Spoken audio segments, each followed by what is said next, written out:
менде бір сұрақ бар. Бақыт деген не? Бақыт туралы не ойлайсыңдар? Бақыт деген отбасының байлығы емес пе? Бақыт деген денсаулық емес пе? Бақыт деген елдің тыныштығы ғой. Бақыт деген не? Деп бастады топталасы.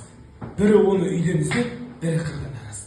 Бір айтады, бақыт деген барлық байлық емес пе? Керегінше киіпсің, бақыттысың емес пе? Бақыт деген қолың жетпес мансап қой. Жұрттан көрі жүрсең ерек, соның өзі жақсат қой. Жігіттер, бақыт деген жүйрік мініп той тойлау. Ісің болмай күйген менен қарын той,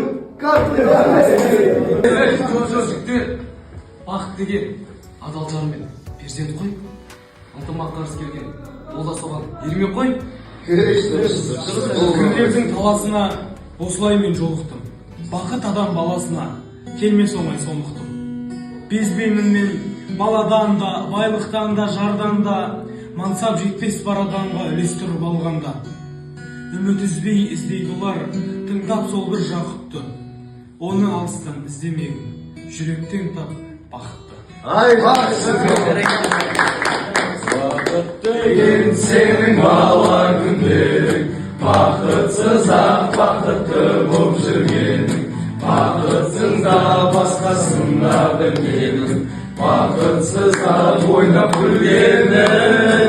Бақыт деген сенің бала күндерің, бақытсыз ақ бақытты ойнап күлгенің. Бақыт көп болсын. Сіздермен бірге Сарбас плюс жобасы біздің қатарымызда болсын.